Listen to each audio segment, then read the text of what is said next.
अनुषंगानं त्या ठिकाणी इथे 4 ओव्हरचेच मॅच आणि वेळ असला तर त्या ठिकाणी आपण पोल फायनल 5 ओव्हरचा खेळू शकतो. फुलटॉस सैंडू क्रॉस बॅक न खेळून काढलंय यावेळेस सूरजना. यावेळेस उसळी भरपूर होती मात्र उसळीला त्या ठिकाणी थांबवलंय यावेळेस क्षेत्ररक्षकानं. प्रवीण पहिली ओव्हर त्या ठिकाणी हाताळतोय. अगदी पहाडी म्हणून त्या ठिकाणी ओळख बनलेला त्या ठिकाणी स्वार बाबा नगरचा हा खेळाडू.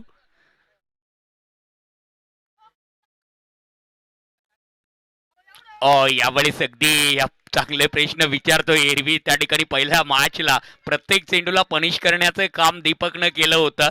इथे तेवढं सोपं नाहीये त्या ठिकाणी पहाडीच्या अगेन्स्ट, कारण इथे गती आहे, स्विंग आहे, सगळंच काही अलबेल आहे त्या ठिकाणी पहाडीकडे. यावेळेस अगदी स्विंगच्या अगेन्स्ट खेळलाय. इनटू द गॅपला ठोकलाय. चेंडू निघून गेलाय मैदानाच्या बाहेर. षटकार 6 आल्यात. अगदी या स्पर्धेसाठी तृतीय क्रमांकाचं पारितोषिक निलेश भाऊ डंबाळे, ग्रामपंचायत सदस्य जलालपूर, तर त्यांच्या समवेत भीमाभाऊ डंबाळे, युवा नेते जलालपूर या जोड गोळीकडनं त्या ठिकाणी तृतीय क्रमांकाचं पारितोषिक दिलं गेलंय. त्याही मान्यवरांचं त्या ठिकाणी अगदी निलेश दादा, विकी दादा, किरण दादा यांच्या मॅनेजमेंटकडनं त्या ठिकाणी खूप खूप अभिनंदन. हो, यावेळेस जागा बनवून त्या ठिकाणी शफल होऊन खेळायचं होतं. बॅट बॉलचं कनेक्शन नाही आहे. चेक करा त्या ठिकाणी टीव्ही एम्पायर, वाईट आहे की नाही ते चेक केलं जाईल.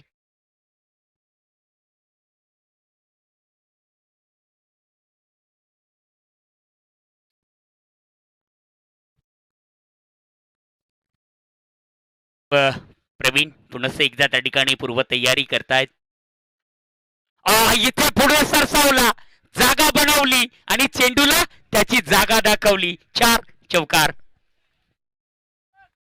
चौथ्या क्रमांकाचं पारितोषिक या स्पर्धेसाठी त्या ठिकाणी आपल्याला प्रदान केलंय. या स्पर्धेसाठी सोनूभाऊ बेनकुळे, युवा नेते गंगा माळुंगी, तब्बल 11,000 रुपयाचं चौथ्या क्रमांकाचं पारितोषिक आर्थिक सहाय्य त्या ठिकाणी या मान्यवरांकडनं.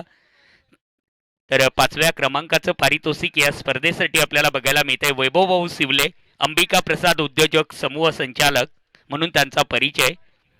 6व्या क्रमांकाचं पारितोषिक यावेळेस क्रॉस बाईकनं क्रॉस कनेक्शन आणि इथे 6 धावांचं सिलेक्शन.